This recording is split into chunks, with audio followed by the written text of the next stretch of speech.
Say it ain't so. Vidal Sassoon has been fired, aka Chesney Hawks, aka Ben Davison. And I ain't got no problem with Ben Davison. In fact, contrary to popular opinion, I've always thought he's a pretty good trainer. But apparently, Josh Taylor doesn't agree because he's got rid of him and has replaced him with Joe McNally, who trains Liam Smith and has also trained David Price in the past. Now, I'm going to ask a question here because I'm not aware of Joe McNally training any other notable fighters. So this is a question, it's not a statement. Let's just get that clear. Is this actually a step down from Ben Davison? Again, I'm not saying it is. It's a question. Maybe some of you are more knowledgeable about Joe McNally than I am in the work that he's done with various fighters over the years. Is he one of these unsung talents in British boxing? As far as what happened with Vidal Sassoon, and again, he does love his Barnett. That's the only reason I call him Vidal Sassoon and Chesney Hawks. What happened with him? Was it the fact that he didn't perform well as in Josh Taylor against Jack Catterall? Did he start looking at Vidal Sassoon and thinking, you're not really the guy for me anymore? Did he just stop learning with him? Because Tyson Fury said that when he was with him, when he was with Ben Davison, he said he just stopped learning and wasn't enjoying it as much. So he wanted to get another person in. Of course, that was Javon Sugar Hill. Or, and this is, again, just me postulating here. This is me hypothesizing, just me floating ideas around.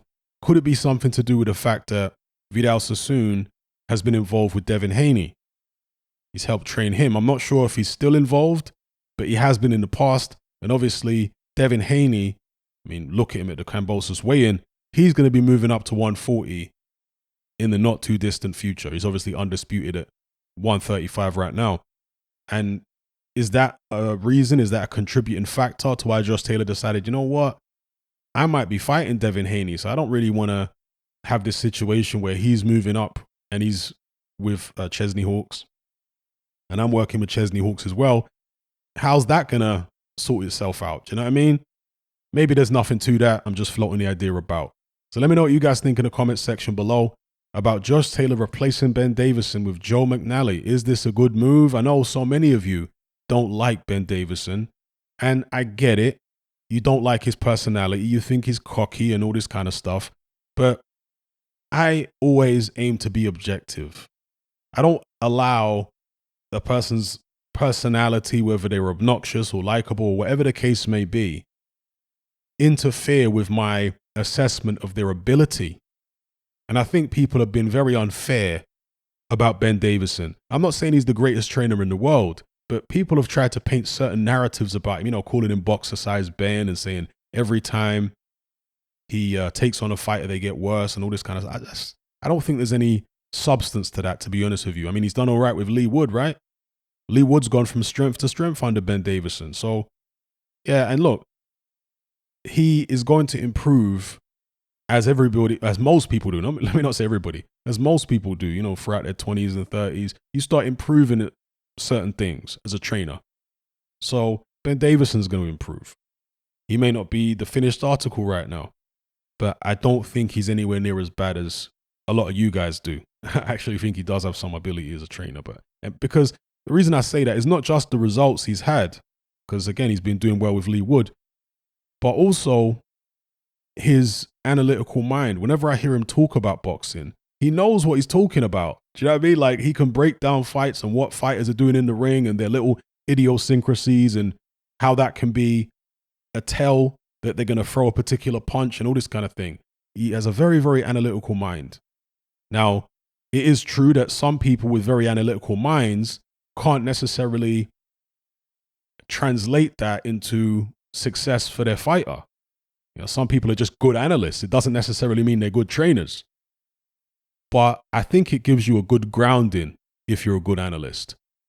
Because, again, you're going to be looking at what your fighter's doing and trying to tweak things and change things up. You'll be looking at the opponent. Do you know what I mean? Now, sometimes you can get a bit too deep in the analysis and you can start over-analyzing the opponent and over-analyzing your fighter. That can happen. Has that happened with Ben Davison? I don't know. But that's certainly something to watch out for any trainer. Sometimes with boxing, it's more intuitive than analytical. I mean, when I say intuitive, intuition is based upon information that your subconscious, your brain has collected over many, many years, months, whatever. And rather than think about what you need to do in an analytical fashion, you just feel it. You know, your subconscious mind puts all the pieces of the puzzle together and tells you this is what you need to do. Okay, so that's really what we're talking about when I'm describing intuition. And with a lot of great trainers, that's how it is. They just say, okay, you need to do this one thing. Why? Just do it. Trust me. This one thing is going to win you the fight. Rather than, okay, he's throwing his left hand. So what you need to do is either duck this way and move your feet that way and blah, blah, blah. Some trainers do overcomplicate it, you know, because they get too analytical. So I understand that. Anyway, let me not get into all that. Let me know what you guys think about Chesney Hawkes, Vidal Sassoon being let go here.